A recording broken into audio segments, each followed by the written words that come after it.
So I do have another video in the works. It's going to be very science wonky and get into like a lot of research papers and so forth. But in my research for that video, I came across a fun little project to try. So the basic idea behind extraction theory when you're brewing your coffee is that there's kind of three stages of coffee extraction, and you want to kind of head for the middle stage, the Goldilocks zone of extraction.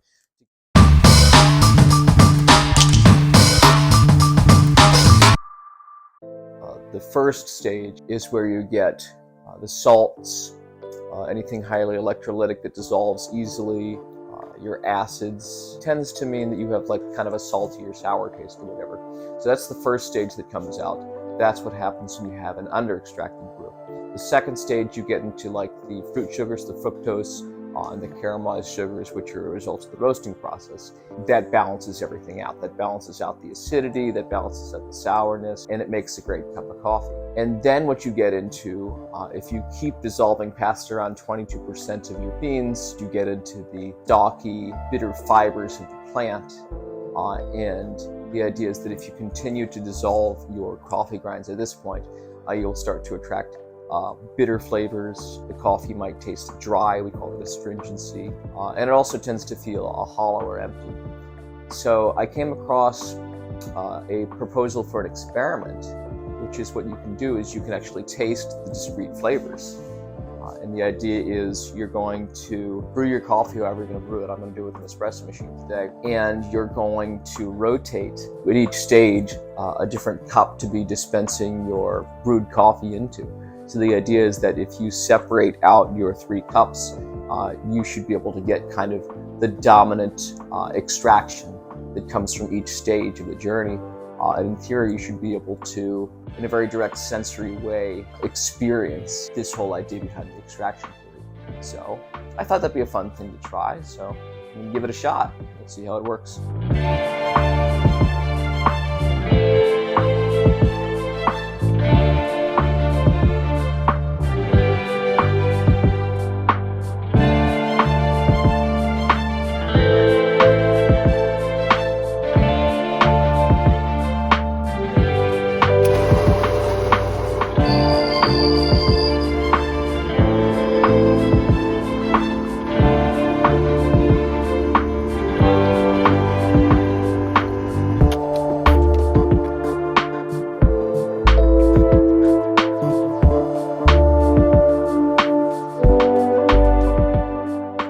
This is going to be a really interesting experience. I'm thinking of that Star Trek episode where Captain Kirk is separated into like his two parts, the good and the evil, and he discovers that like together as a mixture of both is he the man who he is. So you can see already these three shots, which represent the three different stages roughly, they already look very different.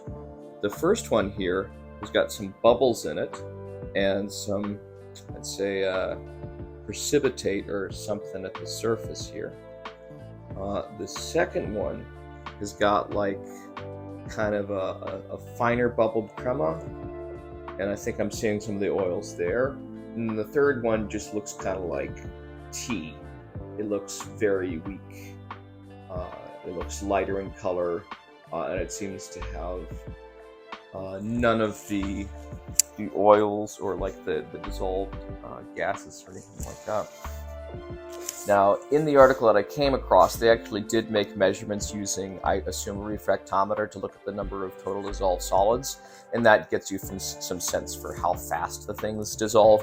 And it was this blog writer's finding that most of the extraction really does happen very quickly in the first 10 to 15 seconds. So that's kind of why the amount of liquid in each of these containers is not quite the same, even though I did each for about 15-ish seconds.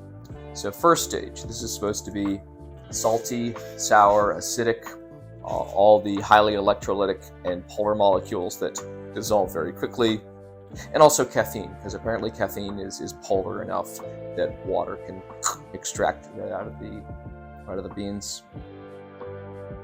And it's got a lot of punch to it. Yep. Definitely taste, I guess I'm tasting the acidity. Yeah, and I can identify like the sense of it being like kind of salty.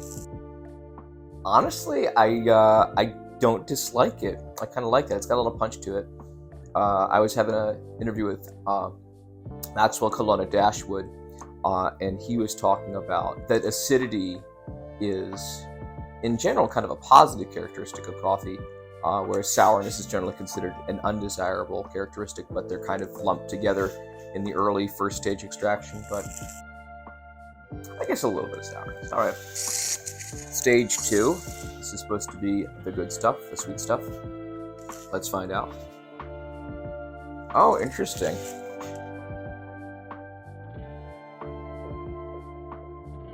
It does taste kind of sweet, but without that acid, it's just kind of dull and like flat. Yeah, it's really kind of unexciting.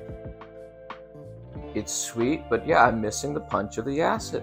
It's not very bright. Yeah, that wasn't satisfying. God, I think I like the first shot the best, actually. All right. So in theory, your ideal shot is a mix of these two. First stage acidity, second stage sugars, and body and oil, basically. All right. And this is the stage you're trying to avoid. You're trying to avoid over-extracting your coffee by either brewing it for too long or by grinding too small or some combination thereof. And temperature can play a role too. So in theory, this should be horrid and not an enjoyable part of the coffee. So I'm curious what it's going to taste like by itself without having the other desirable elements to balance it out. Yeah. It's like a tea, yeah. It's like a bitter tea. It's not super harsh. It's just kind of dull. And that is one of the complaints of an over-extracted coffee, is that it flattens it. It makes everything taste kind of dull. Yeah, so that was a really interesting experiment. Yeah. Yeah, so much of what I really liked was in that first cup, where most of the initial extraction is taking place. Even though it can be a bit punchy, it can be a bit salty, the acid is just a really palatable, surprisingly palatable and enjoyable part of the experience of drinking a shot of espresso, and I assume coffee in general. So maybe I'll attempt this experiment again with like a pour-over or something like that. Okay, well, thanks for watching. Remember to stay coffee snobby.